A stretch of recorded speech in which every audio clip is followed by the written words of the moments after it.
The bleach hit me before the jet lag did. It burned my nose the second I stepped through the front door. Sharp, chemical, wrong for a house that used to smell like coffee and lemon oil and grandma's peach cobbler. The air felt scrubbed raw, like someone had tried to mop feelings off the walls. I dropped my sea bag just inside the foyer. The sound echoed off high ceilings and polished marble that hadn't existed when I left for Okinawa. Back then, this had been a creaky old colonial with mismatched rugs and a front door that stuck in the humidity. Now the hinges whispered, the floors gleamed, and the chandelier over my head probably cost more than my entire barracks room. $5.8 million of upgrades, according to the article someone sent me when the sale closed. Carter Estate, record purchase, gracious children, the caption had said. Smiling photo of my parents on the front steps. No mention of the woman who'd built it brick by brick and then willed it to them on one condition. You take care of me or you don't get the house. I'd folded that clause into my mental ruck and carried it all the way to Okinawa. For 2 years, every time I got one of Grandma's careful, looping letters, I'm fine, my girl. The house is too big, but I like watching the birds. Your parents are themselves. I'm proud of my Marine. I'd pictured her in her worn recliner by the front window, shawl over her shoulders, mug in hand, watching sparrows hop across the railing. Bleach. Not coffee. No birdsong, just HVAC hum. Nora? My mother's voice floated from the top of the curved staircase, tight and flat. You could have called. She appeared on the landing in a silk blouse and tailored slacks, makeup perfect despite the early hour. Her hair was pulled back in a style that said money and time, and I didn't do this myself. I straightened instinctively, my body sliding into parade rest without permission. Years of Marines had hardwired posture into my skeleton. Hey, Mom, I said, surprise. She came down the stairs with the controlled grace she'd practiced for charity galas, eyes flicking to my uniform, my sea bag, my hair pulled tight. Regulation. Oh, she said when she hit the last step like I'd tracked mud on the marble. It's you. Warm, I ignored the sting. Flight landed early, I said. Figured I'd catch you all before you left for work. Wanted to see Grandma. Her mouth twitched at the word. In the middle of the week? She asked. She's busy. Busy, I echoed. She's 84. She likes to keep active, my mother said. Something clattered in the distance, metal on tile. The bleach smell thickened. Where is she? I asked. In the kitchen, Mom said too quickly. But Nora, really, you should have called. We have a schedule. Your father has meetings. I have... A door swung somewhere deeper in the house, and the words fell away. I walked past her before she could finish, boots whispering against the polished floor, following the harsh tang of chemicals through a hallway lined with art that had never hung here when Grandpa was alive. Every step I took, another memory raised its head. Me, 7, sliding down this hall in socks. Me, 12, sneaking into the kitchen at midnight to steal pie. Me, 18, hugging Grandma goodbye by the old scuffed baseboards before I shipped out to Paris Island. Back then, the walls had been nicked and warm. Now they were smooth and cold, like an expensive hotel. The bleach smell peaked at the kitchen doorway. I stopped in the threshold. It didn't look like my grandmother's kitchen. It looked like a showroom. Stainless steel appliances, gleaming countertops, designer stools lined up under a marble island. The faded table where we'd played cards and argued over Scrabble was gone, replaced by something sleek and glass. In the center of the room, on her hands and knees with a bucket of dirty water beside her, was a small, hunched figure in a cheap, thin maid's apron. She scrubbed the floor in tight, frantic circles. Her hands were cracked and red. The apron strings hung loose over the stoop of her shoulders. Her gray hair, once brushed and pinned with care, stuck up in wisps. For a second, my brain refused to connect the image with the woman who had taught me to drive in the old pickup, who had clapped at my boot camp graduation, who had slid that first care package under my pillow with a note that said, "Real Marines share their cookies." "Grandma?" I said. She froze. The brush slipped from her fingers, thudding against the tile.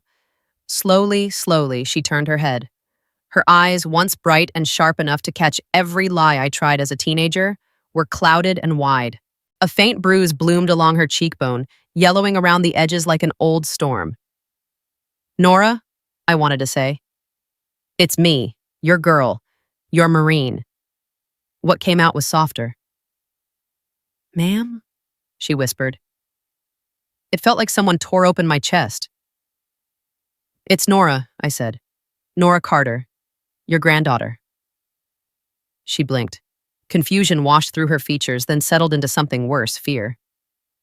She looked toward the doorway behind me like she expected someone to appear and scold her for talking. Do I know you? She asked. The words did more damage than any firefight I'd ever been near. My knees wanted to give out. I crossed the few steps between us, dropping to a squat so I wouldn't tower over her, careful not to touch yet. Yeah, I said, throat tight. You do. But that's okay. We're going to take this slow. Up close, the bruise on her cheek was clearer. Finger marks ghosted her upper arm, already darkening. Her hands were chapped, knuckles raw from scrubbing. The maid's apron, thin cotton with a cartoon lemon printed off-center, hung loose around her frame, tied too tight as if someone wanted to make it look cute for guests. The cleaning bucket reeked of bleach. Behind me, my mother's heels clicked on the tile. There you are, she said, breezing into the kitchen with a smile that didn't reach her eyes. Mom, you missed a spot by the fridge. Grandma flinched. I stood slowly, turning. What is this? I asked, voice low. My mother's gaze flicked from my face to Grandma on the floor, then back. Don't start, she sighed. She likes to feel useful, keeps her busy. The house is big. She's wearing a maid's apron, I said, scrubbing on her knees, with bruises on her arms. Mom rolled her eyes. She bumped into the counter, she said. You know how clumsy she gets when she's in one of her moods, and the apron was on sale. Grandma's hand shook as she reached for the brush again. They said I must work to earn my stay, she murmured, almost to herself. Every hair on the back of my neck stood up. Marine training isn't designed for kitchens, but the part of my brain that handles operations lit up anyway. Situation, threat, objective, smell of bleach in a house that never needed industrial cleaners before, Grandma on her knees in an apron, bruises, shaky voice. They said I must work to earn my stay. Condition in the will. They get the house if they take care of her. Who said that? I asked quietly. Grandma, who told you that? She looked between me and my mother, eyes darting like a trapped animal's. Diane's smile sharpened. She's confused, my mother said. You know how old people are. They mix things up. She insists on helping around the house. We let her, for her dignity. This is not dignity, I said. My voice was too calm. My mother's eyes narrowed. You just got off a plane, she said. You're tired. You're always so dramatic when you come back from deployments, like you expect everything to be a war zone. This is just life, Nora. Behind her, my father appeared in the doorway, expensive watch, pressed shirt, phone in hand. Oh, he said when he saw me. You're here. Between the two of them, Grandma shrank, shoulders curling inward, hands flying automatically back to the scrub brush like a reflex. Dad, I said, why is Grandma cleaning the floor? He frowned as if the answer were obvious. She lives here, he said. She can pitch in. Your mother and I aren't maids. She left you this house on the condition you take care of her, I reminded him. He shrugged. We feed her, he said. Roof over her head.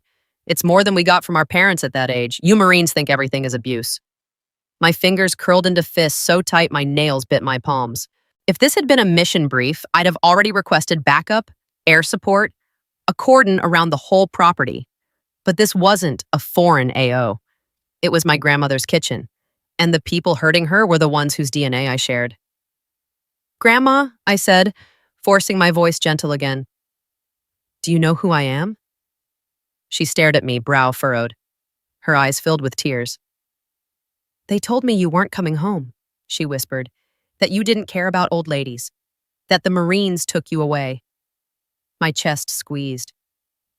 Who told you that? I asked. She stared at the floor. She's confused, my mother cut in. She watches too much TV. You don't let her watch TV, Grandma murmured. You said it wastes electricity. The room went very, very quiet. My mother's smile cracked. My father shifted his weight, jaw tightening. A familiar buzzing started behind my ears, The sound I get when the situation goes from bad to lines being crossed we don't come back from. I straightened, forced a breath in, held it. Then I did something my drill instructors would have been proud of. I retreated, not in defeat, in order. Okay, I said, tone changing. Both my parents blinked at the controlled calm. I'm going to step outside and take a call, I added. You two, do whatever you need to do for the next 10 minutes. My mother relaxed slightly, misreading. Good idea, she said. Get some air, you look pale. I looked at Grandma. Her eyes met mine for a flicker of a second, something like awareness sparking there. Don't worry, I said softly. I'm here now. She squeezed the brush so tight her knuckles went white. On my way out, I slipped my phone from my pocket. The screen lit my hand with a cold blue light as I stepped onto the massive back patio, the yard stretching out beyond the glass doors and manicured lines. Once, this had been dandelions and Grandma's wild roses, a place where we'd fed stale bread to sparrows and pretended the old oak tree was a pirate ship. Now it was trimmed hedges and a perfectly even lawn, not a weed in sight, not a bird brave enough to land on the sterile expanse. I closed the door behind me, let the muted hum of the house seal off. Then I hit a contact I'd never needed to use for myself before. But Mark Ellis, came the voice on the other end after 2 rings. Calm, clipped, East Coast lawyer cadence. Elder law. Mark, I said. My voice sounded different out here, harder, sharper. This is Staff Sergeant Nora Carter, I said. We talked 2 years ago when Grandma updated her will. You told me to call if anything felt wrong. A beat of silence. So, Sergeant Carter, he said. What's happening? I looked back through the glass.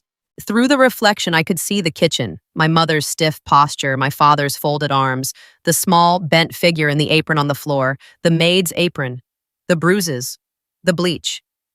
She's on her knees in a maid's outfit, I said, each word around in a magazine. In the house she paid for, they told her she has to work to earn her stay. She doesn't remember me. She has bruises on her face and arms, and they seem more annoyed than concerned.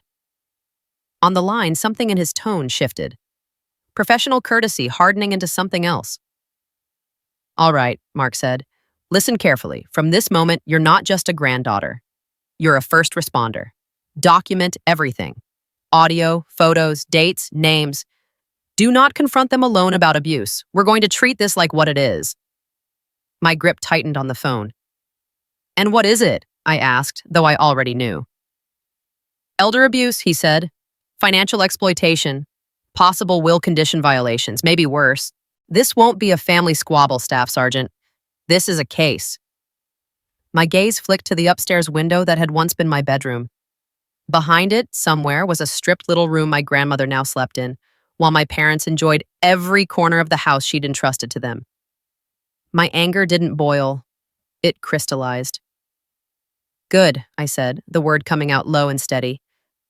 Because I didn't fight my way through 2 years in Okinawa to come home and watch them turn Grandma into a maid.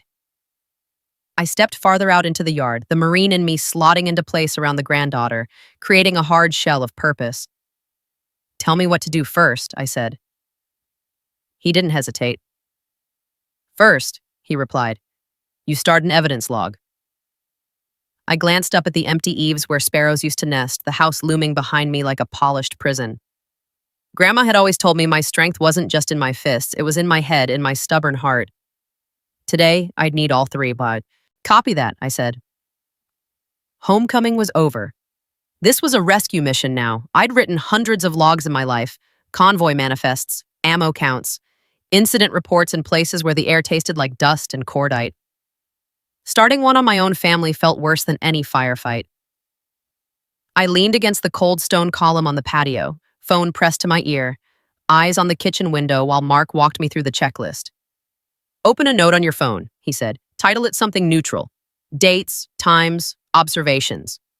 Don't put abuse log or evidence in the title, in case someone grabs your phone. I thumbed open a note and typed 11:23, 08:30, arrival at Carter House. Bleach smell.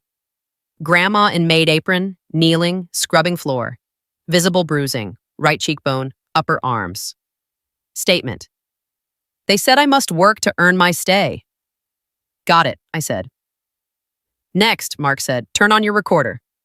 Most states allow one-party consent. You're that party. From now on, assume anything you hear in that house might matter. I opened the voice recorder app. My own reflection stared back at me in the glass. Tight jaw, dark circles from travel, hair pulled so severe under my cover it hurt. A Marine on a family op. I hit record. Recording, I murmured. Good, Mark said. Now go back in. Be polite. Ask open questions. Let them talk. We'll extract what we need later. What about Grandma? I asked. She didn't recognize me. Fear and neglect can mimic dementia, he said. So can certain meds, or lack of them. We'll get her seen by a doctor who isn't trying to keep this quiet. For now, comfort her. Don't tip your hand to your parents about the legal angle. My eyes went to the kitchen again. My mother's silhouette passed by the window, busy and controlled. They're going to smell this, I said. You spent years learning to hide worry from people trained to spot it, Mark replied. Use that. Call me tonight with everything you get. I'll start drafting for emergency conservatorship. The word sat heavy on my tongue. Conservatorship. Paper that said, you're the adult now. They're not. Copy, I said. I'll be in touch. I ended the call, slid the phone into my pocket with the recorder still running, and walked back into the house that had been my whole world long before I knew what a base or a barracks was. The bleach smell slapped me again. Feel better? My mother asked, rinsing a sponge at the sink, her tone already reset to hostess. Fresh air helps, I said. Grandma had gone back to scrubbing, knuckles scraping the tile, breath shallow. My father leaned against the counter, scrolling through his phone like this was any other Wednesday. I'll take over the floor, I said, moving toward Grandma. My mother frowned. There's no need, she said. She likes... I'll take over, I repeated, gently curling my fingers around the scrub brush before Grandma could grab it. Her hand tried to tighten. She winced. Up close, I could see the skin splitting near her thumb.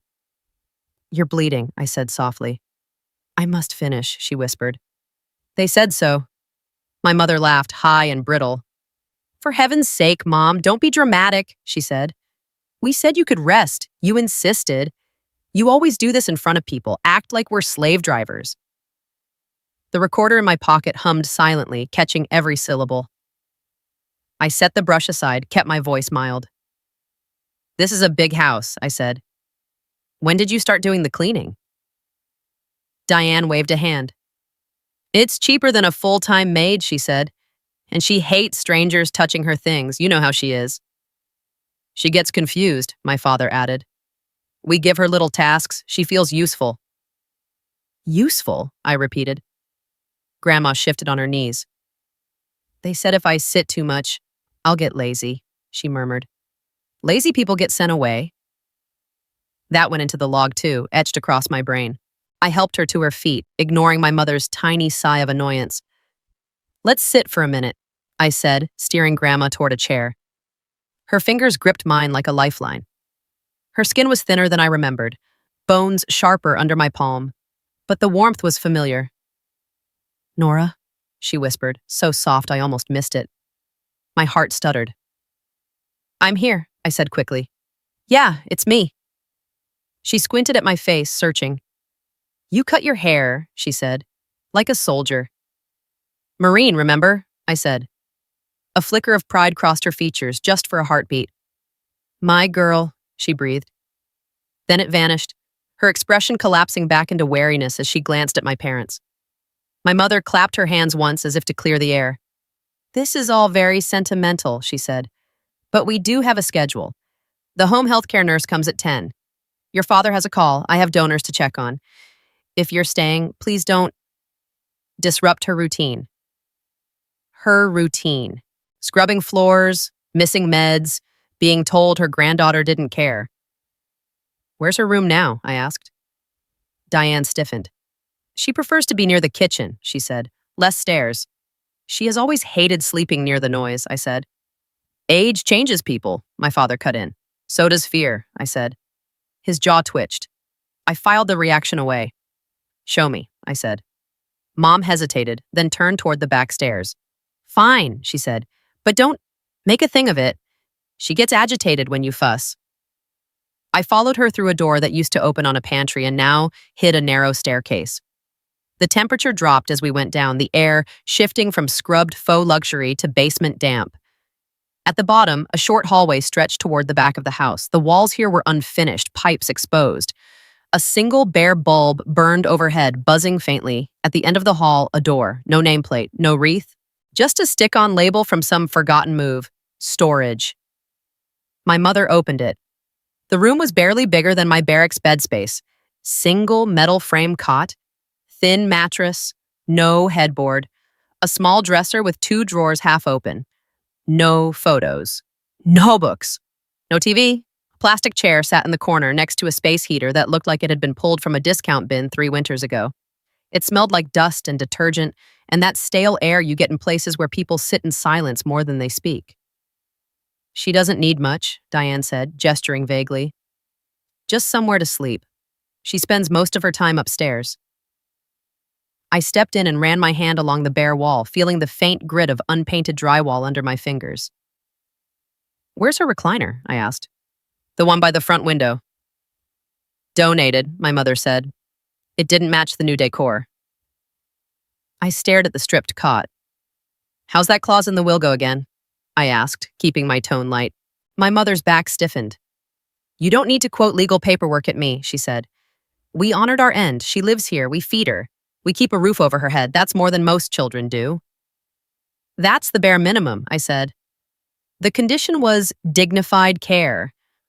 She threw up her hands. What does dignified even mean? She snapped. We're doing our best, Nora. We have lives, careers. We didn't ask to be full-time nurses. I opened the small closet. A few dresses hung there, not the bright floral ones I remembered, but plain, shapeless things. A maid's smock, a pair of worn slippers. No, you asked for the house, I said, and you got it. My mother's eyes flashed. You have no idea what it's been like, she said. She repeats herself. She misplaces things. She screams if we move her stuff. She cries when we leave.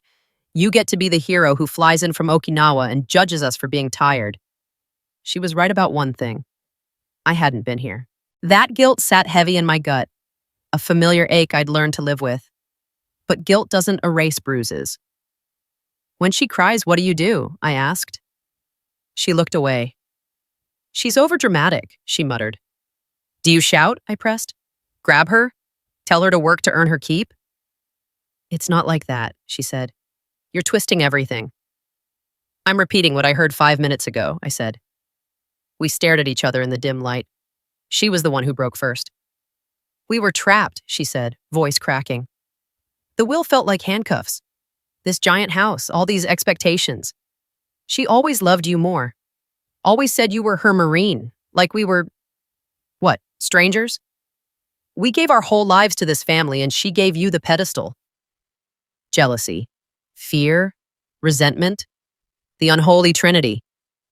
I filed that under motive in the part of my brain that handled cases. It's not about who she loved more, I said.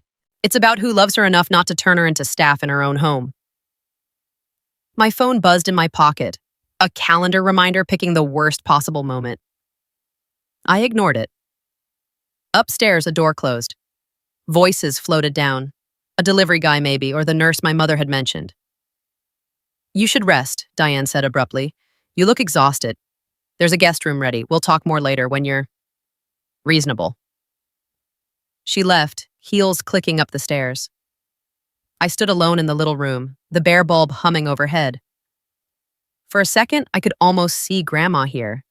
Small body curled on the cot, blanket pulled up, listening to footsteps overhead, and wondering when she'd gone from owner to obligation. My fists unclenched enough to pull out my phone. I snapped photos, cot, closet, space heater, the storage label on the door. Each shutter click sounded like a distant shot. Then I scrolled to the recorder app. The little red bar marched steadily along. I saved the file and named it something no one would blink at if they stumbled across it, grocery list. Back upstairs, the nurse had arrived, a harried woman with tired eyes and a badge clipped to her scrubs. My mother introduced her as the help, with a tight smile. I pulled her aside while Diane fussed with a vase. How often are you here? I asked. Supposed to be 3 times a week, the nurse, Teresa, according to her badge, said quietly. Usually get called off. She's fine, she's sleeping, she's with family. That kind of thing. Medications? I asked. She made a face. I set up a pill organizer, she said. Half the time it's still full when I come back. Your mother says she refuses them. Your grandmother says they forget.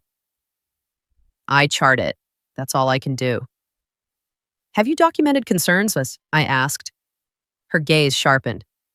Are you asking as family or something else? She said. Both, I replied. She hesitated, then nodded. I've filed 3 informal concerns with my agency, she said. We're stretched thin, but I have dates, notes. If someone asks officially, I'll talk. That went into the mental file, too. When the nurse left and my parents vanished into their respective offices, I found Grandma alone in the sunroom. They'd left the curtains half drawn.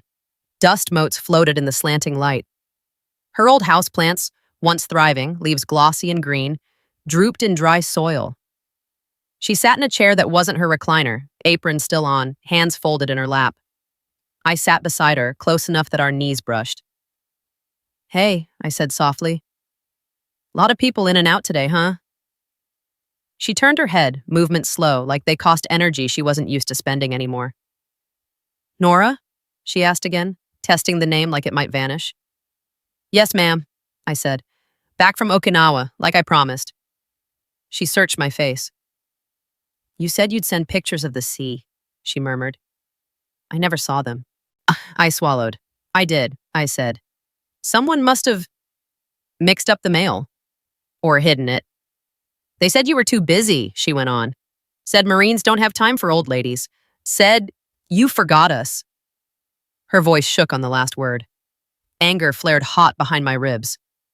I didn't forget you, I said. Not once. She blinked rapidly. I didn't forget you either, she whispered. Sometimes I lose things in my head like someone moved the furniture and didn't tell me, but you're still there, underneath. She tapped her chest. Under my ribs, she added. I smiled, throat tight. Same, I said. You're my under the ribs person, too. We sat in silence for a minute. The sun warmed my face. Her hands twisted in her lap. They get loud, she said suddenly. When I don't move fast enough, when I forget which rag goes where, they say I'm ungrateful, say I owe them, for the house, for existing. I bit the inside of my cheek hard enough to taste blood, forcing myself not to react big, not yet. Do you feel safe here? I asked quietly. She looked at the floor. I feel tired, she said, like I want to walk out the front door and never come back. But I can't remember where else to go. My voice came out barely above a whisper. What if I told you, I said, that you don't have to stay like this? She turned her head, eyes clearer for a second. I'd say, she murmured, that sounds like one of those stories I used to read you. The ones where the girl comes back from war and saves the old woman from the tower. I let out a shaky laugh. Maybe I stole the plot, I said. Her hand found mine, fingers curling around my palm with surprising strength. Then don't stop reading, she said. I squeezed back. I won't, I promised. That night, after my parents went to bed and the house settled into the deceptive quiet of moneyed neighborhoods, I sat in the guest room they'd assigned me. Cream walls, generic art, not a trace of my childhood, and spread my notebook on the desk. I copied my phone log onto paper. Dates, times, quotes. I labeled a folder on my laptop insurance and dropped the photos in. Bleach smell, maid's apron, storage room, bruises, nurse's comment. Every detail was a brick. I was building a wall not to hide behind, but to stand on. Mark texted, "How bad?" I replied, "Worse than we thought. Getting neighbor statements tomorrow. Nurse has concerns. Grandma wants out." He answered almost immediately. "Good. Start with Miss Dalton next door, and she called our office once, worried about your grandmother. I'll file emergency conservatorship petition in the morning. Be ready." I stared at the name. Miss Dalton. The retired nurse who'd always slipped me extra cookies and told me to hydrate. Of course she'd seen something. Of course she'd tried. I flipped the notebook to a clean page and wrote at the top, Operation Bring Margaret Home. Underneath, in smaller letters, Objective, Protect, Document, Remove. The house creaked around me, settling on its expensive foundation like nothing was wrong. Down the hall, I heard my father's muffled voice through the vents, complaining about entitled kids and ungrateful mothers. I closed my eyes. Tomorrow, I'd knock on doors. I'd hear things I didn't want to hear. And I'd write them down anyway. Because this wasn't just about a house. It was about the woman who had taught me the difference between discipline and cruelty, between obligation and love. Sleep came late. When it did, I dreamed of Grandma in that cheap apron, scrubbing the same spot on the tile while the rest of the world pretended the floor was spotless, and of a gavel somewhere waiting to hit wood and say, enough.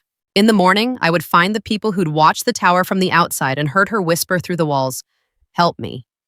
And I would listen. The next morning, the house felt like a hotel someone had left in a hurry. Too clean, too quiet, the silence padded with money. Coffee smelled wrong here now, burnt, bitter, instead of the rich, slow drip Grandma used to make. My mother had upgraded to some chrome machine that hissed and steamed on the counter like an impatient engine. I poured myself a mug anyway, mostly so I'd have something to hold. Grandma sat at the end of the island, apron already on, fingers worrying the frayed edge of the pocket. A dish towel lay folded in front of her like a placeholder. Morning, I said softly. She looked up, eyes cloudy. Already? She asked.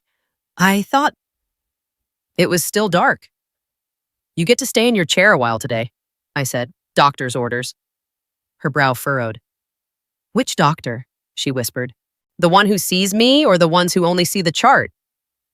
The line cut sharper than most jokes you hear in uniform. We're working on that, I said. My mother swept in a moment later, phone in hand, earrings matching her blouse. Nora, if you're taking the car, please don't use up all the gas, she said. Prices are ridiculous. I took a sip of too strong coffee. I'll walk, I said. It's a small town, I remember. She frowned. What for? She asked. You just got back. Sit, rest, don't stir everyone up with your energy. Need fresh air, I said. Helps with jet lag. It wasn't a complete lie. Outside, the November chill bit through my hoodie, the air smelling of damp leaves and faint chimney smoke. Real scents, not the artificial chemical sting that had claimed the house. I crossed the neatly edged lawn, stepped onto the sidewalk, and headed next door. Miss Dalton's house looked the same as ever. Single-story brick, white trim, geraniums clinging stubbornly in pots by the steps. The porch light, an old lantern-style fixture, clicked softly as it turned itself off in the daylight. I knocked. The door opened 3 inches on the chain before she slid it fully open. She'd aged, sure, more lines, more silver in her hair, but the nurse's eyes were unchanged. Sharp, watchful, measuring before trusting. Nora, she said. Hi, Miss Dalton, I answered. Got room for a Marine and some questions? She stepped aside immediately. Inside, her living room smelled like dust, strong tea, and that vague medicinal note older nurses carry with them like armor. A small oxygen tank sat by a recliner, tubing coiled neatly.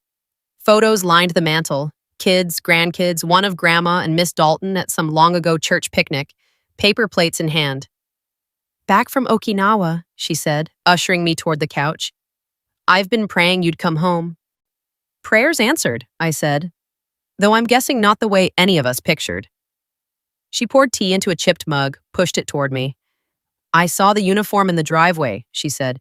Knew something was about to break. I pulled out my notebook, set it on my knee almost casually. Tell me what you've seen, I said. She looked at the notebook, then at me. You recording? She asked. My phone is, I said. In my pocket, one-party consent state. Her mouth twitched. Good, she said, because they'll try to make this sound like neighbor gossip otherwise. She settled into her recliner, hands folded. At first, she said, I thought it was just Adjustment. Big house, big bills. Your parents never were the caregiving type, but I figured they'd hire help. They didn't, I said. No, she agreed. They hired themselves. Or rather, they hired your grandmother. And she described curtains that stayed drawn all day, the front door that stopped opening except for deliveries, the way Grandma's once regular walks around the block dried up to nothing. I'd knock, she said. I'd hear her footsteps, slow but steady, and then your mother's voice, sharp, telling her to go lie down, you're not dressed. She rubbed a thumb along the arm of her chair. Last spring, she came to my door, she said. No coat, no sweater, just that thin cardigan. Said she'd misplaced her gloves and could I help her find them. Her hands were shaking. I brought her in, made her tea. She cried over the cup, said she had to go back before they got mad. The tea in my own mug went sour on my tongue. Did she say who they were? I asked. Your mother and father, she said, name by name. She said they told her she'd burdened them and that, in this house, everyone works. I wrote it down, each word a nail. Did you report it? I asked. She nodded. 2 Adult Protective Services, she said. Spoke with a nice young man who took notes. A week later, your mother came over with a casserole and a smile tight enough to crack glass, telling me that while she appreciated my concern, Mom tends to dramatize. After that, I said. Your grandmother stopped appearing at the door, she said. Blinds closed, lights off in her room before the sun set. Once, I saw your father grab her arm through the kitchen window hard when she spilled something. She flinched. He yelled. I wrote the date down, it's in my notebook. She leaned forward. I called a lawyer's office once, she added. Mark Ellis, asked hypothetical questions. He said if a family member ever came home and wanted to act, he'd be ready. That tracked. Mark hadn't told me who called, just that there'd been concerns. And now I'm home, I said. Now you're home, she echoed. And you don't have to do this alone. My throat tightened. Would you testify? I asked. If it comes to that? She looked offended. I didn't spend 40 years cleaning other people's wounds just to shut up when I see new ones, she said. You put me on a stand, I'll bring my notebook. I exhaled, some of the weight in my chest shifting. Thank you, I said. She shook her head. Don't thank me, she said. Thank the girl whose lunchbox I bandaged in 3rd grade when the boys shoved you on the playground. This is the same work, just bigger bones. On my way out, she pressed a folded piece of paper into my hand. Dates, she said. Times, shouts, bruises, visits cut short. I wrote it all down, thought it might matter someday. It did. Back on the sidewalk, the cold air felt cleaner than anything inside either house. I tucked her notes into my notebook and headed toward Dr. Meyer's clinic 2 blocks down. The waiting room smelled like disinfectant and old magazines. Kids' drawings flapped on a bulletin board. A tired receptionist eyed my uniform, then sat up straighter. Can I help you, Sergeant? She asked. I need to speak with Dr. Myers about Margaret Carter, I said. I'm her granddaughter. She hesitated. He's in with a patient, she said. But, hang on. 5 minutes later, he appeared in the doorway, white coat wrinkled, stethoscope around his neck. Nora, he said, recognizing me from 1,000 childhood checkups. Well, you grew up. That was the plan, I said. Can we talk? He led me to his office, closed the door. How is she? I asked before he could ask about Okinawa. He let out a slow breath. As well as can be expected, he said, then caught himself. Which is doctor code for not great. Could be better. Hands tied.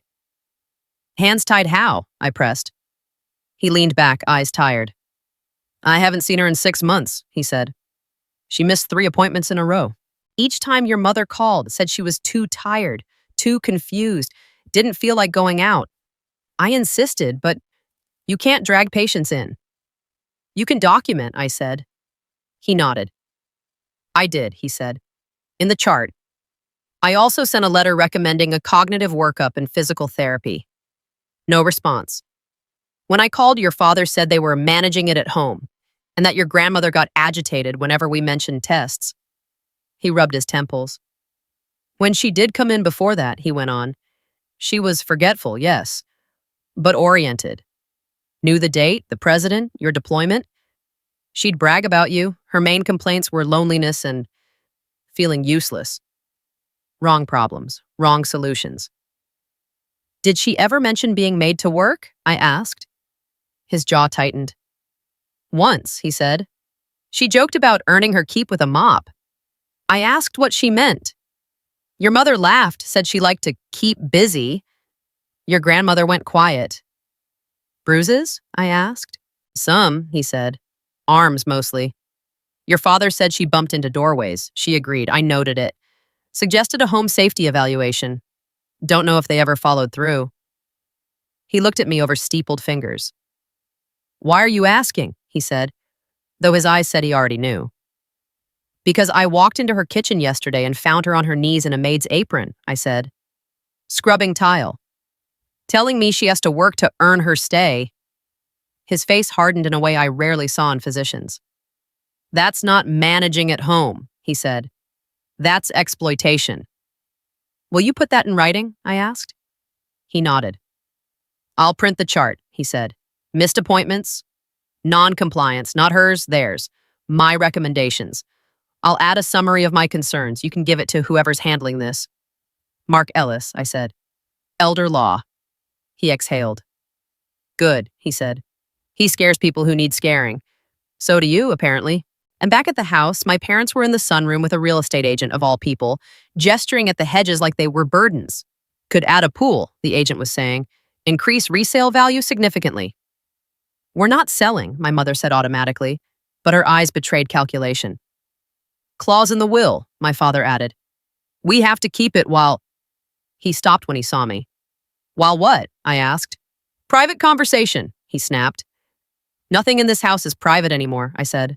Not where Grandma is concerned. That night, I drove to Mark Ellis's office in town. The building was old brick, second floor above a bank, the hallway smelling faintly of paper and history. His office door bore a simple plaque. Mark Ellis, attorney at law, elder and estate. He stood when I walked in, hand extended. Seeing a Marine in his space didn't faze him. A lot of his work involved people in uniform, usually on the other end of the paperwork. You move fast, he said. I like that. I dropped my notebook, the neighbor's notes, and the printed medical records onto his desk. The stack landed with a solid thump. Felt like a ticking clock, I said. He flipped through pages with practiced speed. Maid's apron description. Quotes from Grandma.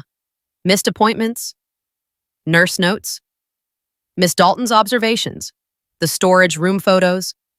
My parents arguing with me in the basement hall. He nodded slowly as he read. This isn't a family misunderstanding, he said. This is a pattern. He pulled a legal pad toward him and began sketching boxes and arrows. Margaret in the center. Lines to house, will, pension, SS, Medicare. They're claiming caregiver burden, he said, while also enjoying the benefits of the asset she tied to that care. He drew a big circle around condition, dignified care. They violate this, he said, tapping the circle. They violate the will. They turn her into unpaid staff in her own home. They abuse her. They block appointments. They neglect her health. They keep her isolated. They exploit her. We're not just talking civil anymore. We're in criminal territory. I sat straighter. What happens now? I asked. He met my eyes. Now, he said, we file for emergency conservatorship and ask the court to remove their control over her finances and medical decisions. We present this evidence. We call your grandmother's doctor, her neighbor, anyone who's seen what's happening. If the judge agrees there's a substantial risk of continued harm, he'll give you temporary authority. And the house? I asked. Stays where it is for now, he said. We can argue will condition violation down the line. Right now, priority is moving her out of danger with court backing. He leaned back. You understand, he said. This is going to blow your family up. And I thought of Grandma on her knees, of the bruise on her cheek, of they told me you weren't coming home. It already blew up, I said. They were just hoping no one looked at the blast radius. He smiled, grim and approving. You Marines, he said. Always with the metaphors. He slid a packet across the desk. "Read this," he said. "This is the petition. I'll file it first thing in the morning. Hearing will be quick. Elder abuse cases jump the line if the clerk's paying attention." I scanned the pages. Legalese, yes. But also Grandma's name, my name, the words immediate risk and pattern of neglect, and violated condition of testamentary gift. It felt like holding a weapon I actually knew how to use. At the bottom, a signature line waited. Petitioner, Nora Carter, Staff Sergeant, U.S. Marine Corps. My hand hovered over the pen. "I'm not doing this because I want the house," I said. "I know," he replied. "You're doing it because you want her safe. The law doesn't care why you swung the hammer as long as you swung it at the right nail." I signed. My name looked small under all that ink. When I walked back out into the night, the air felt sharper, the streetlights casting long shadows on the sidewalk. My phone buzzed. A text from Miss Dalton. "I'll be there, front row, with my notes." One from Dr. Myers. "Records printed. Will testify if needed." And one from an unknown number that could only be the court clerk, given the timing and wording. "Emergency hearing scheduled. Friday, 0900. Judge Harlan. 2 days. 48 hours to keep Grandma as safe as I could inside a house that had become her cage. 48 hours until we walked into a room where my parents' polished stories would meet a stack of paper and a judge with the power to say no more." That night, I lay awake in the guest room listening to the house breathe. Pipes groaned. The heater kicked on. Somewhere in the distance, Grandma coughed. A thin, ragged sound. I pictured the courtroom, small-town wood paneling, worn benches, the flag in the corner, the judge's tired eyes. I pictured Grandma on the stand, apron traded for a shawl, voice shaking as she told the truth. I pictured my parents' faces when they realized this wasn't a private lecture in their kitchen. It was a public reckoning. In the dim light, my evidence notebook lay open on the nightstand, pen resting in the crease like a promise. This wasn't just about a clause in a will. It was about a woman who'd once carried me on her hip and told me stories about stubborn girls who climbed out of towers with their own hands. In 2 days, I'd be walking into that courtroom as her escort, not her excuse. And I didn't intend to walk out without her. The county courthouse looked smaller than I remembered. As a kid, it had loomed. A place where bad kids got sent and parking tickets turned into legend. Now, after briefing rooms and overseas command posts, it felt almost fragile. Old brick, faded flag, metal detector that beeped more out of habit than efficiency. I still squared my shoulders when I walked in. Dress blues, ribbon straight, cover under my arm, evidence notebook in my left hand, phone in my pocket with the latest recordings backed up to the cloud because Marines learn redundancy the hard way. Mark Ellis met me at the security line, legal pad already in hand. "How's your stomach?" he asked. "Steady enough," I said. He gave a short nod, eyes flicking over my uniform. "Good choice," he said. "You're not hiding who you are. That matters in a room where everyone's trying to spin stories." Inside, the courtroom was exactly what you'd expect in a town like ours: polished wood railing, worn pew benches, a seal over the judge's chair that had been re-gilded at least once since I was born. The air smelled like old paper, floor cleaner, and somebody's too strong cologne. My parents were already there. Front row on the plaintiff's side, dressed like they were attending a gala. Diane in a navy sheath dress, pearls sharp at her throat, mascara perfect. Robert in a suit he'd never worn to PTA meetings, hair slicked back, jaw set. Their lawyer, a man in a too shiny tie named Collier, leaned between them, talking low and fast, his hand fanning pages of their motion like a dealer with a bad hand he was determined to bluff. When they saw me, their expressions pinched. Diane's lips thinned. Robert looked me up and down, eyes lingering on the ribbons, the rank. "You had to wear that?" he muttered as I passed. "Trying to intimidate everyone?" I stopped just long enough to answer quietly. "It's my uniform," I said. "Same one I wore while you were cashing Grandma's checks." His face flushed. Mark touched my elbow, a small reminder. Not here, not yet. We took our seats on the other side.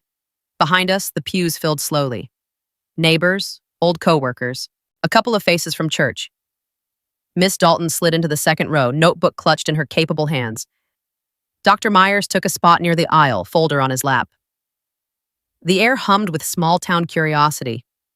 People didn't know everything, but they knew enough to sense a storm. At precisely 0900, the bailiff stepped forward. "All rise," he said. Judge Harlan entered, late 50s, heavy around the eyes, a man who'd seen too much of human pettiness in this very room. He sat, shuffled papers, glanced over the docket. Then his gaze snagged on me, or rather, my collar. "Staff Sergeant Carter?" he asked, peering over his glasses. "Yes, Your Honor," I said, standing. He squinted at my blues, at the insignia. "Marine Corps?" he said. "Yes, sir," I replied. A flicker of something passed through his features. Respect, maybe? Or just recognition of a certain kind of training? "Be seated," he said. "Let's get to it." Collier went first as plaintiff's counsel. He stood with the easy arrogance of a man used to being the loudest voice in modest rooms. "Your Honor," he began, "this is a tragic and frankly simple case. My clients, Robert and Diane Carter, have dutifully cared for Mrs. Margaret Carter in the family home for years, as required by her will. Only now, with age and cognitive decline, she has become confused. Their daughter, Sergeant Nora Carter, has misinterpreted ordinary caregiving and normal aging as abuse." His hand flapped toward the stack of photos on Mark's table, like they were an inconvenience.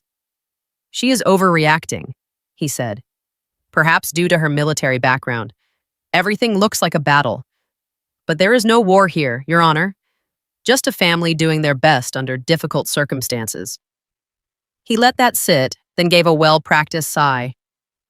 "My clients are asking the court to deny this dramatic and unnecessary petition for conservatorship," he said, "and to confirm that Mrs. Carter remains under the loving care of her own children." "Thank you, Mr. Collier," Harlan said. He turned to Mark. "Yes, Mr. Ellis?" Mark stood, buttoned his jacket, and for a moment, just let the silence hang. "Your Honor," he said at last, voice calm, "if this is loving care, then we all need to recalibrate what words mean." He picked up the first photo, Grandma in the maid's apron, on her knees in the kitchen, scrub brush in hand. He didn't wave it dramatically. He just held it up, then walked it to the bench, letting the judge take it.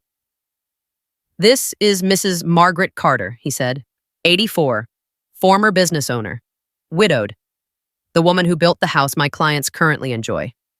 This photo was taken by her granddaughter 3 days ago." He handed up more. Bruises on arms, the Baron's storage room turned bedroom, the narrow basement hall.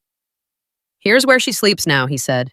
"Not in the master suite, not even in a modest upstairs bedroom, in a converted storage room in the basement, labeled as such."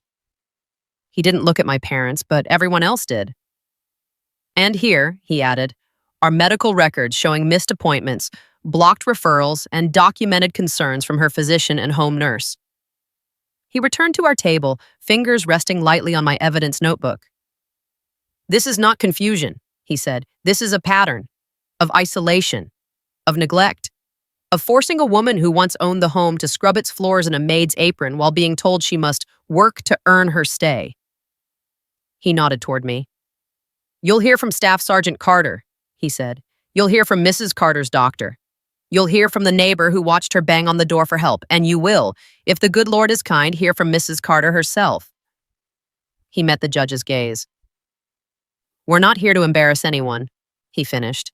"We're here because a woman who once took care of this town is now being treated like staff in her own house, and because the law says we don't look away from that." Judge Harlan sighed, long and slow. "All right," he said. "Let's start with Staff Sergeant Carter." My heart kicked against my ribs. I rose, walked to the witness stand, and swore in, right hand raised, left resting briefly on the Bible before sliding away. The wood under my palms felt worn smooth by decades of other people's disasters. "State your name and occupation for the record," Mark said. "Staff Sergeant Nora Elaine Carter," I said. "United States Marine Corps, Logistics and Operations."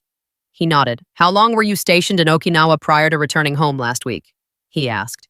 2 years, sir," I said, "with limited leave." "And when you returned," he said, "what did you expect to find at your grandmother's home?" I pictured her letters, each one folded neatly, ink slightly shaky, but words sharp. I expected to find her Herself, I said. Slower, maybe. Older. But sitting in her recliner by the window, drinking coffee, watching birds. She told me she was fine in every letter. And what did you actually find? He asked.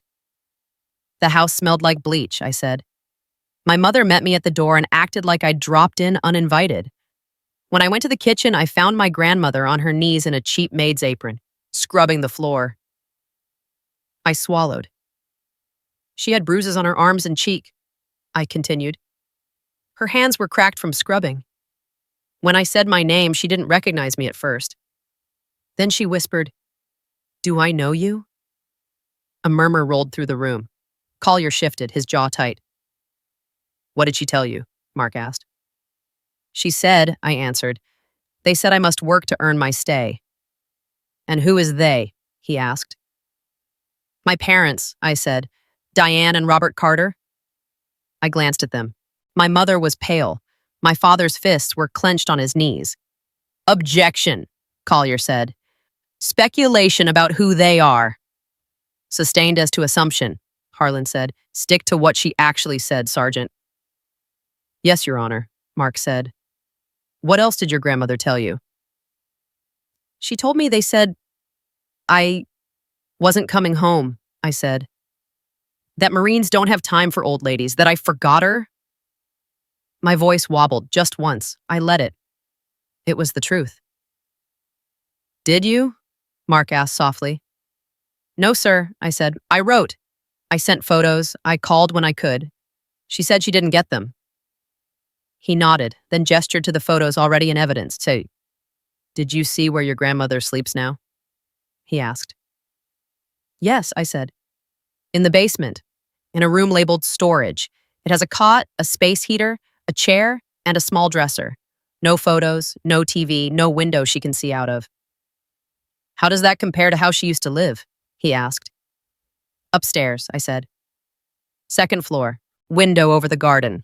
Her recliner, her books, her quilts. He let that hang, then moved on. Since returning, he said, have you spoken with anyone else about your grandmother's condition? Yes, I said. Her neighbor, Miss Dalton, her doctor, Dr. Myers, her home nurse, Teresa. What did they tell you? He asked. That they'd seen bruises, I said. Heard shouting. That my parents canceled appointments, blocked referrals, downplayed concerns. That Miss Dalton tried to report suspicions to Adult Protective Services and was brushed off as an over-involved neighbor. Mark nodded. Thank you, he said. No further questions at this time. Collier rose, smoothing his tie. Sergeant Carter, he said, voice oiled.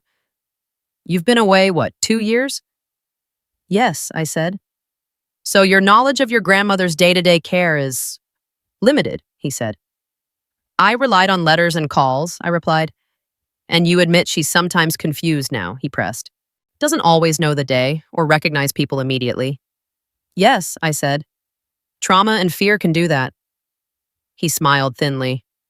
Or dementia, he said, which is quite common at 84. Do you have medical training in geriatric neurology?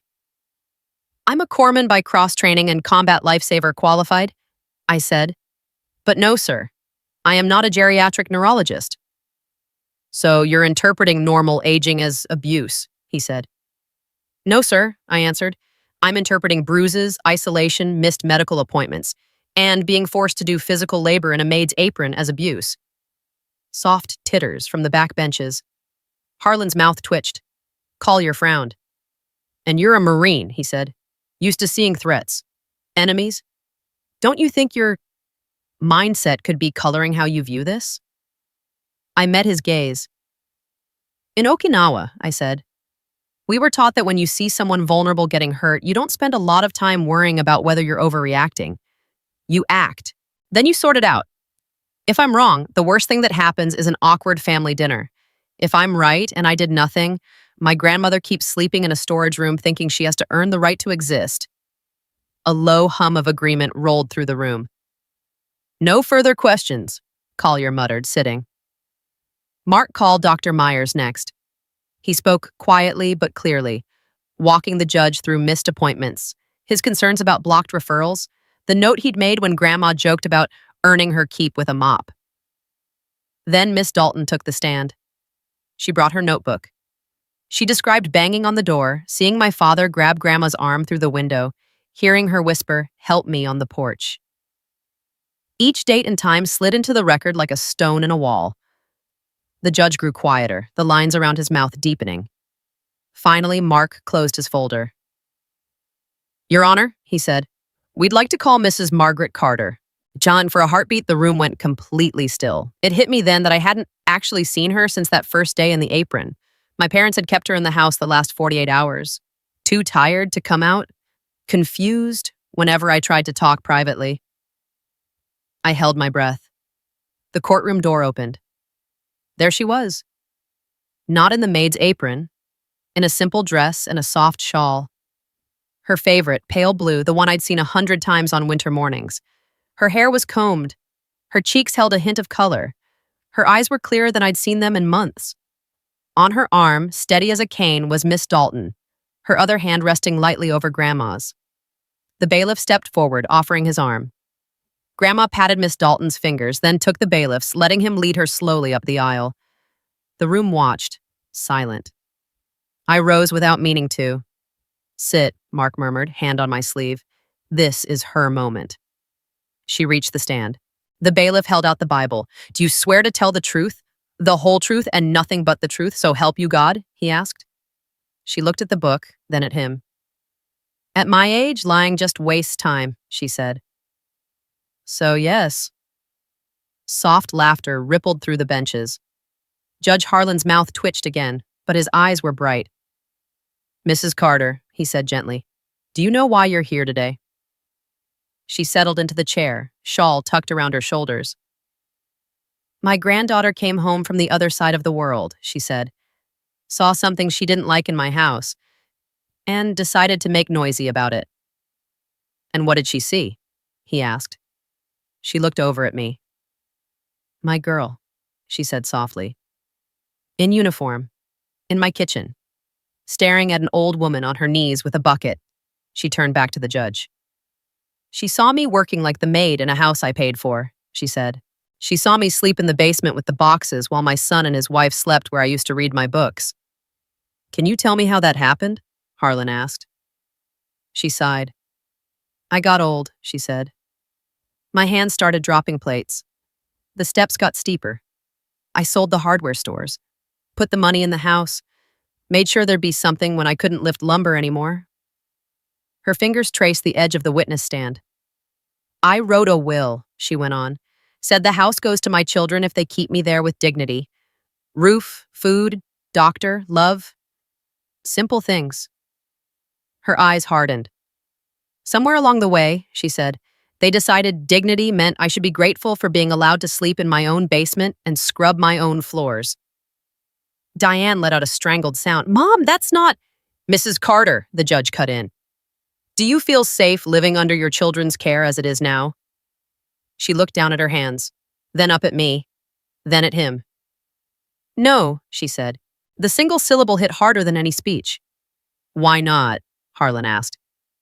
"Because," she said, voice shaking only slightly, "when I drop a plate, I'm called useless. When I forget a word, I'm told I'm losing it. When I sit to rest, they say I'm lazy. They took my phone so I couldn't call my friends. They told me Nora wasn't coming home. That she didn't care. That Marines forget old women." She swallowed. "I started believing them," she whispered. "Started thinking I really was a burden. So when they put the apron on me and said, 'Everyone works here,' I thought maybe they were right." Tears burned behind my eyes. "And now?" Harlan asked. "Do you still feel that way?" She straightened, a ghost of her old spine showing through. Now my Marine walked through the door and said, "No, ma'am," she replied. She said, "This isn't what I worked for." She said, "I don't have to mop my way into my grave." A stunned silence settled.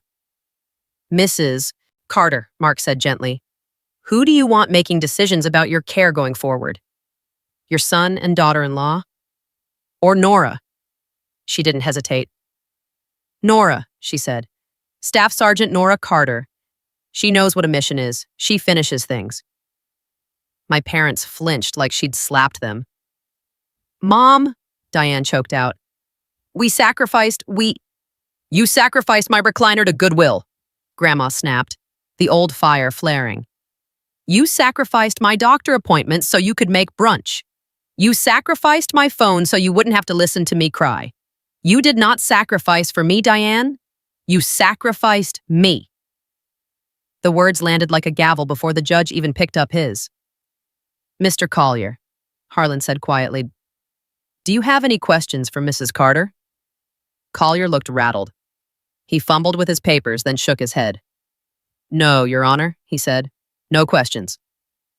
Grandma sat back, breath a little fast, but eyes clear. Judge Harlan looked at her a long moment, then down at the photos, the medical records, Miss Dalton's notes, my notebook. Then he picked up his gavel. In all my years on this bench, he said slowly, I have seen plenty of family squabbles dressed up as legal disputes. This is not that. He glanced at my parents. What we have here, he said, is an elderly woman who built something with her own two hands, tied it to a simple condition, that she be cared for with dignity, and children who, whether out of resentment, laziness, or their own untreated pain, have turned that condition into a joke. Diane started to cry silently, mascara tracking down her cheeks. Robert stared at the floor. I see missed doctor appointments, Harlan went on. I see bruises. I see a neighbor's notes. I hear a doctor's concern. I see a maid's apron on an 84-year-old in a house she bought. And I hear her say, under oath, that she does not feel safe with the people who currently control every aspect of her life.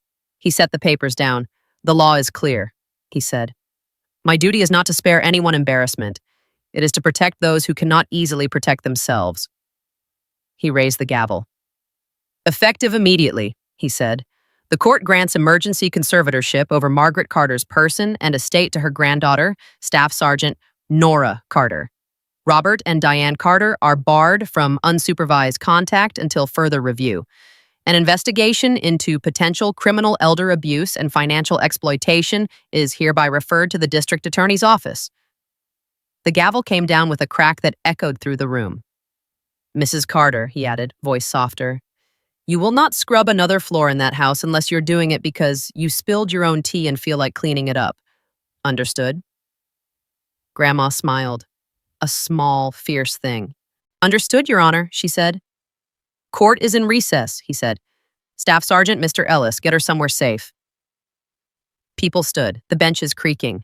Behind me, I heard whispers, shock, anger, the cluck of tongues that had once tisked over how devoted my parents were. My mother reached for me as I stepped away from the stand. Nora, wait, she said, mascara smeared, voice cracking. Please, we have to explain. It wasn't... I looked down at her hand on my sleeve. For years, I'd wanted any version of that please from them. Now it felt like a tug backward.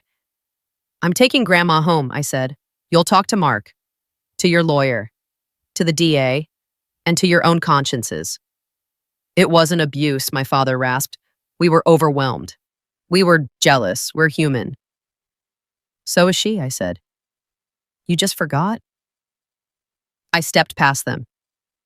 Out in the corridor, Grandma took my arm. Her fingers were still thin, still warm. Where are we going, my girl? She asked, voice tired but lighter than I'd heard it in months. I smiled, the knot in my chest loosening just enough to breathe. Somewhere that smells like coffee and not bleach, I said. And where you don't have to earn the right to sit down. As we walked toward the exit, each step felt like a clean break between what had been and what I was choosing next. Behind us, the courtroom door swung shut. In front of us, the glass entrance reflected a Marine in dress blues and an old woman in a shawl, walking side by side into cold November light. Not as burden and caretaker, as mission partners. And for the first time since my plane touched down, I let myself believe we might actually win this thing. Not just in court, but in the quiet, harder places where justice had to become something more than a verdict. The November wind on the courthouse steps cut sharper than any knife. It smelled like exhaust and wet leaves and that faint, stale coffee that lingers outside public buildings. Reporters didn't swarm. This wasn't that kind of town. But there were enough people loitering, pretending to check their phones while obviously waiting to see who came out on top. I stayed in uniform long enough to get Grandma to the bottom of the steps. Miss Dalton hovered nearby. Mark stood a few feet away, already on his phone with the clerk, confirming paperwork. "Let's get you in the car," I said to Grandma. "Heater on high, then we—" "Nora," my mother's voice broke behind me. "Please." I turned. They looked smaller. The expensive clothes didn't help them anymore. Mascara streaked down Diane's cheeks. Robert's tie hung crooked. They stood on the top step like kids called to the front of the classroom, not quite sure how they'd ended up there. "We didn't know," my mother said, voice shaking. "We didn't know it looked like that. To everyone." "You didn't know it was wrong to make her sleep in a storage room?" I asked. "You didn't know bruises don't come from love?" Her lip trembled. "We were trapped," she said. "We didn't ask to be caregivers. Your grandmother put this on us. The house, the expectations. And you left, Nora. You went to the Marines. We stayed. We were paid," I cut in. "In equity, in status, in every party where you got to say, 'We live in the Carter house.'" Robert flinched. "I lost my job," he burst out. "The market tanked. I was 58 with nowhere to go. The house was the only solid ground we had. She knew that. She used it." He scrubbed a hand over his face. "We started resenting her," he admitted. "Her noises, her needs, her presence. We started seeing her as the cost of keeping the roof, not the reason it was there. By the time we noticed, it was habit." He looked at Grandma then, really looked, the way you do when you finally lift your eyes from your own crisis long enough to see the body in front of you. "I'm sorry, Mom," he whispered. Grandma's shawl fluttered in the breeze. She studied her son, the boy who used to run barefoot in her backyard, now standing on the steps of a courthouse because he'd put her in a basement. "You were my wild one," she said quietly. "My boy, who never wanted to come in for supper. I thought giving you a house would give you roots. Instead, it gave you chains." She took a breath. "I forgive you," she said. The word startled all of us. "Just like that?" Diane choked. "After all this? After court?" Grandma's eyes sharpened. "I forgive you," she repeated. "For my sake, not yours. Forgiveness is me putting down the rock. It is not me throwing away the evidence." Mark's mouth twitched. "Smart distinction," he murmured. Grandma patted my arm.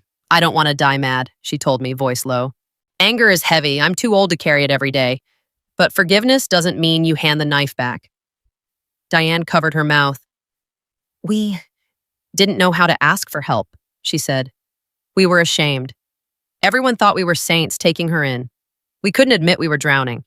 It was easier to blame her, to blame you." "You could have told me, shut," I said. "Any time in the last 2 years. Phone works both ways." "You had your own life," my mother protested. "Your deployments, your missions. We didn't want to burden you." "You turned her into the burden instead," I said. They both fell silent. "I'm not here to write your redemption arc," I added, softer. "That's between you, your therapist, and whatever you believe when you look in the mirror. I'm here to make sure she never scrubs your floors again." Grandma reached out, her fingers brushing the back of my hand. "Don't let hate rot you, my girl," she said. "I've already seen what it did to them." I exhaled. "I won't," I said. "But I'm also not going to pretend this was just a situation that got out of hand. You crossed a line, a lot of lines. The court saw it, so did everyone else." Robert's shoulders sagged. "What happens now?" he asked. "Now?" I said. "Now you talk to your lawyer about charges. You talk to your counselor about why you thought treating her like staff was acceptable. You talk to each other about how you ended up here." I tilted my head toward Grandma. "And if you ever want to talk to her again," I added, "you'll do it on her terms, in supervised settings with boundaries." Diane sniffled. "You're really going to do this?" she whispered. "Take over? Move her out? Be the hero?" I almost laughed. "There's nothing heroic about doing what should have been done from the start," I said. "This isn't a movie. It's diapers, meds, appointments, long nights. It's work. The difference is, I'm not going to punish her for existing while I do it." Grandma squeezed my hand. You always did finish your chores, she said, even when no one paid you. I smiled down at her. Somebody finally did, I said. A judge. Mark cleared his throat. We should go, he said. File the signed order. Get her out before anyone decides to drag their feet. My parents stepped aside almost automatically as I guided Grandma toward the curb, Miss Dalton shadowing us like a guardian angel in comfortable shoes. Behind us, I heard Diane sob, Mom, please, say something, tell her. Grandma's voice floated back on the wind, thin but clear. Listen to her, she said. For once in your life, listen when the one who stayed tells you what staying costs. We reached my car, a beat-up sedan that suddenly felt like the safest vehicle on earth. As I helped Grandma into the passenger seat, she looked back at the courthouse. Feels strange, she murmured, walking out of there with my head higher than when I walked in. The apron's gone, I said. Shawl looks better on you anyway. She smiled, small and fierce. Aprons are for cooking by choice, she said, not scrubbing by command. As I closed her door and walked around to the driver's side, the weight of what we'd just done settled in. We hadn't just won a case, we'd cracked a family system that had been calcifying for years. What came next would be harder. Driving away from the courthouse, I checked the rearview mirror. My parents stood on the steps, tiny figures now, surrounded by people they'd once impressed, faces tilted toward them with a new expression. Not envy, not admiration, evaluation, scrutiny, maybe eventually understanding. I focused on the road ahead. Next stop, the little rental cottage Mark had found on a quiet street at the edge of town. Less square footage than the mansion. More room to breathe. The rental cottage looked like something out of one of Grandma's old storybooks. White clapboard siding, sagging porch with 2 mismatched chairs, garden bed full of stubborn geraniums and last-season herbs that someone had loved once and then forgotten. It sat at the edge of town, just far enough from the main road that you could hear birds before you heard engines. It's small, I warned her as I helped her out of the car, but it's ours, for now. She took a slow breath, eyes tracking the chipped trim, the crooked mailbox, the little wind chime by the door. Smells like a house, she said. Not like a clinic, not like bleach. That alone felt like a win. Inside, the place was simple. 2 rooms, a tiny kitchen, a bathroom that would need railings. The landlord had cleared out most furniture. Mark had arranged for a bed, a recliner, a table, and a few basics to be delivered that morning. The recliner sat by the front window, facing a small patch of yard where a lone bird feeder swung in the wind. Reunion, I said, guiding her toward it. You and your chair. Her fingers brushed the worn armrest. Not mine, she said, but close enough. We'll break it in. I lowered her into it and watched her sink back, shoulders dropping for what felt like the first time in days. No apron, she murmured. No bucket, just a chair. And a remote, I added, handing her the TV remote like a baton. Full control. Use it wisely. She smiled, tiny and crooked. I might abuse the Weather Channel, she said.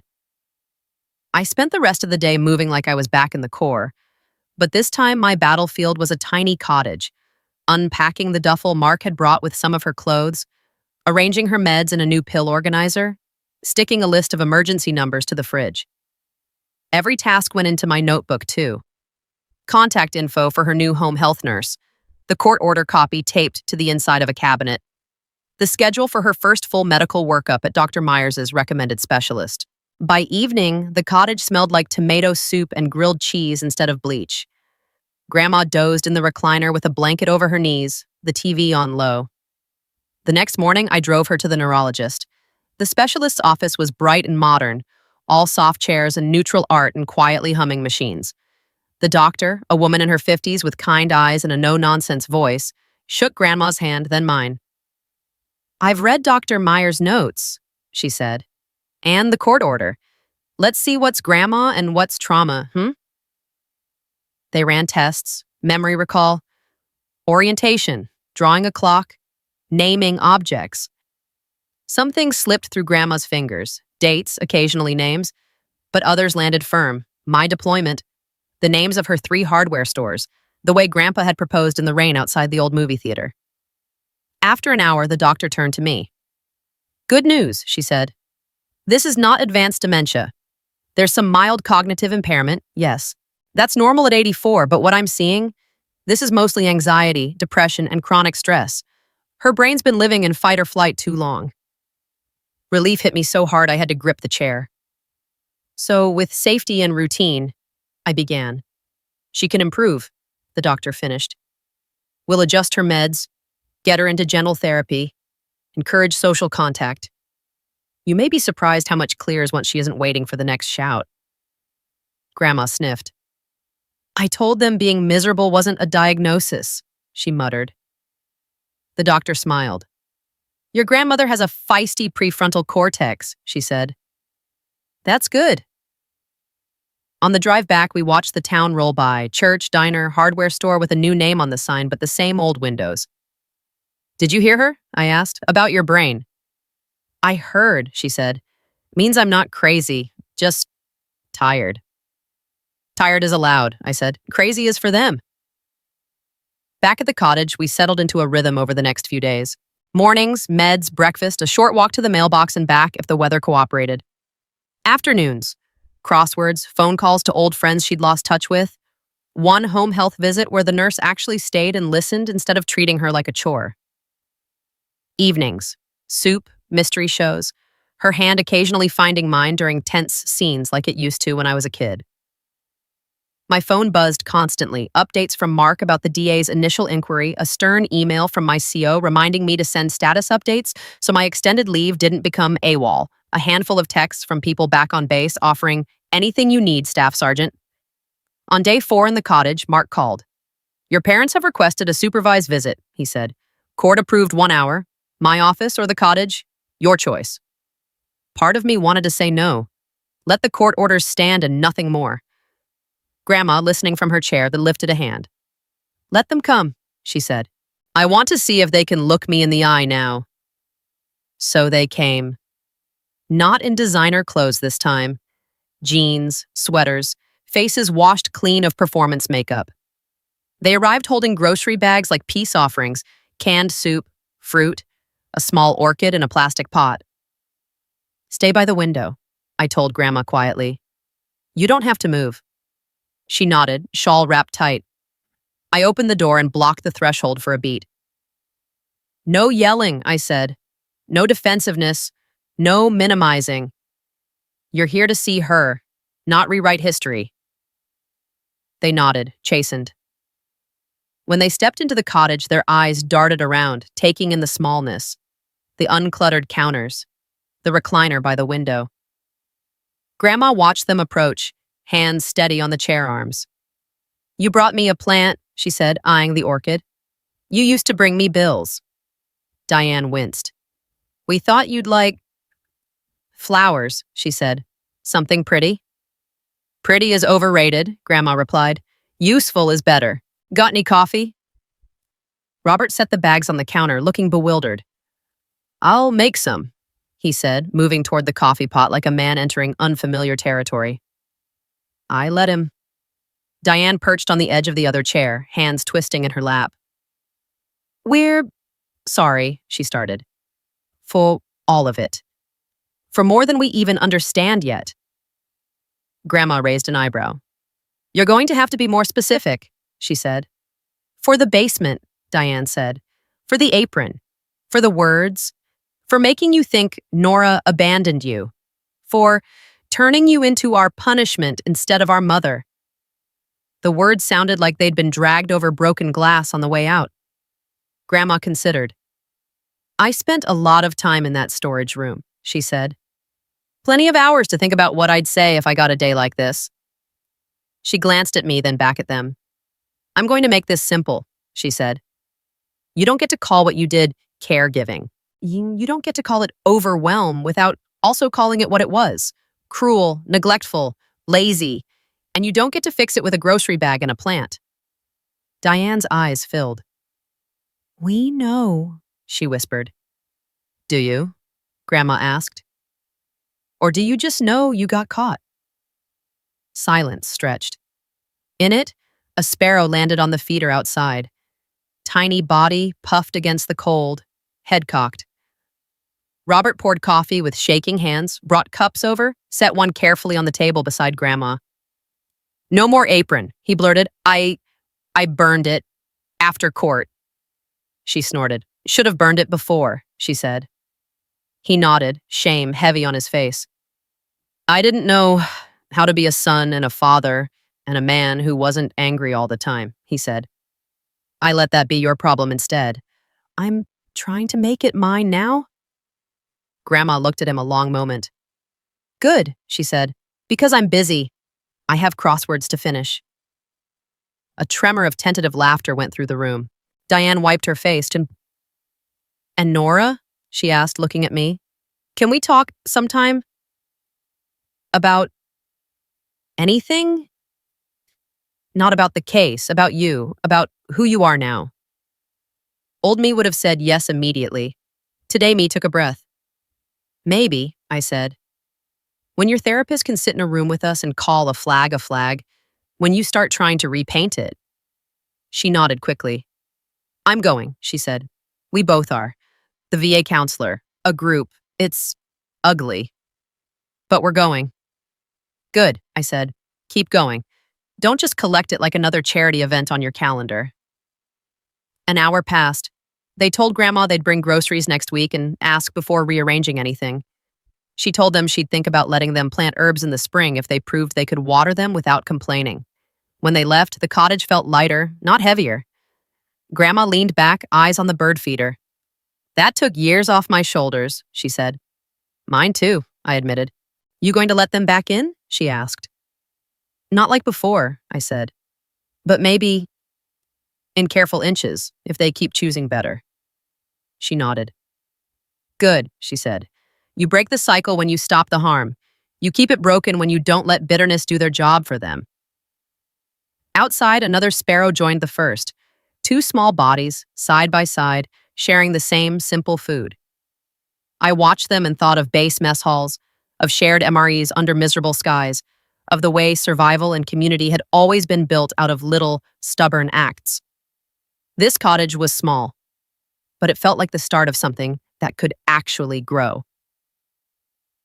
Days in the cottage blurred and sharpened at the same time. On paper, the schedule was simple. 0700, meds, breakfast, coffee. 0930, short walk to the mailbox, weather permitting. 1200, lunch, puzzles, phone calls. 1500, nurse visit or TV and cat naps. 1800, dinner, check blood pressure, wind down. 2200, bed. Marine Corps training loves schedules. So did my grandmother. It turned out structure, when it wasn't weaponized, could feel like safety instead of a cage. Within 2 weeks, something shifted in her. The vacant fog that had hovered behind her eyes back at the big house thinned. She remembered more, names, stories, recipes. She cracked jokes again, sometimes at my expense, which I welcomed like sunlight. The first time she beat me at a crossword again, she held up the paper with a triumphant grin. Still got it, she crowed. You never lost it, I said. They just tried to bury it under chores. My days filled with new kinds of logistics. Instead of coordinating convoys, I coordinated prescriptions, physical therapy appointments, social security paperwork. Mark walked me through the process of untangling her finances from my parents' grip. The DA's office sent me updates. Investigation ongoing, interviews scheduled, no plea deals yet. I answered calls from my CO too. How's the AO? He'd ask, half joking. Messy, I'd say. But we've secured the primary asset, working on infrastructure. He offered me a transition to a shore billet closer to home where I could still serve while managing Grandma's care. I took it, grateful and a little stunned.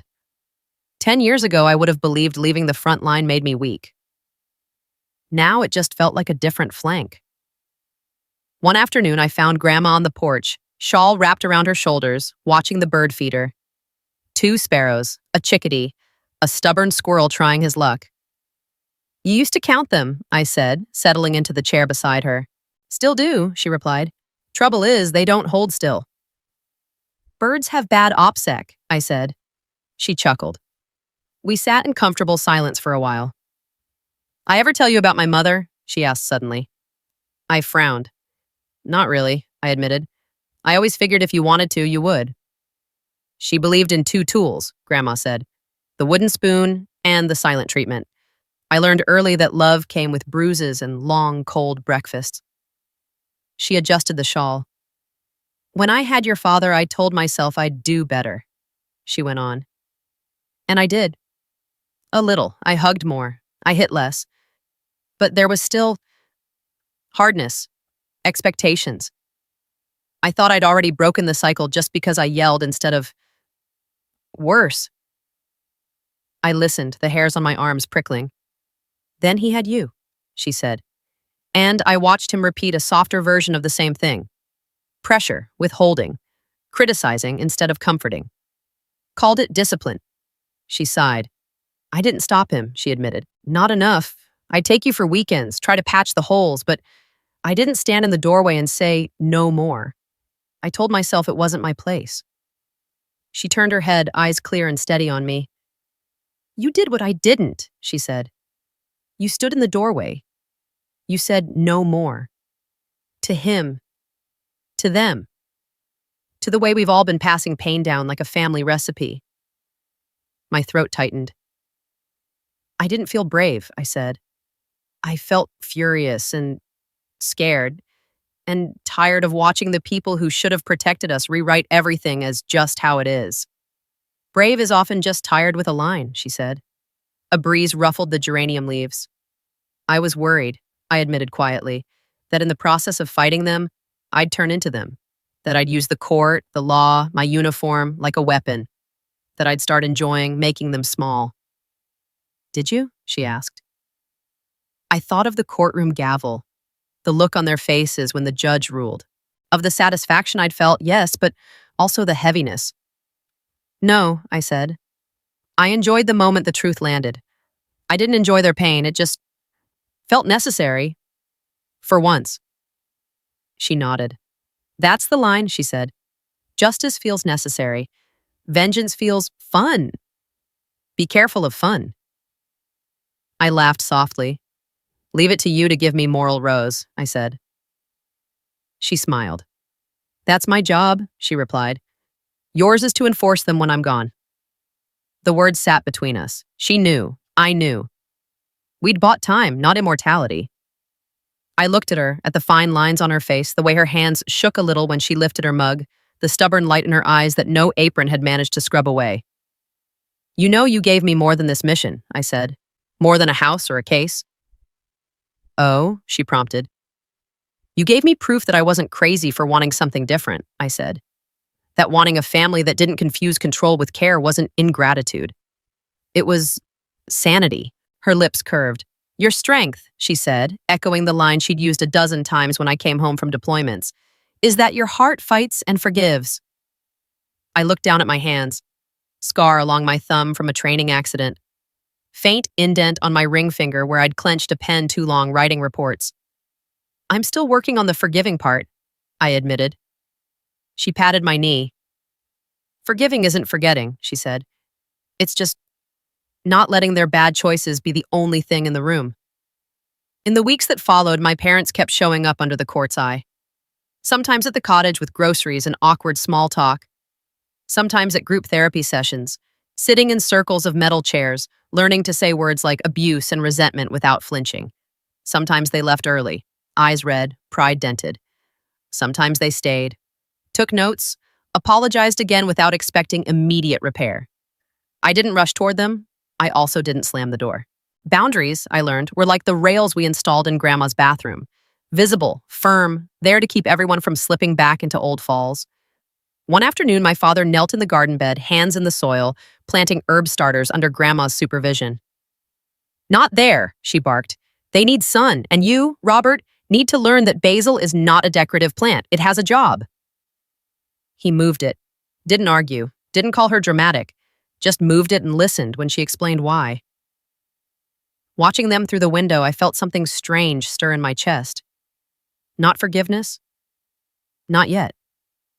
But possibility. A future that wasn't just me slamming every door he ever tried to open. Back on base, my new billet settled into routine. briefings instead of patrols, counseling sessions on my lunch break, a CO who understood that what I'd done at home was as much service as anything in my record. "You operated inside the system instead of outside it," he said once when I apologized for all the leave requests. "That's the job, Staff Sergeant.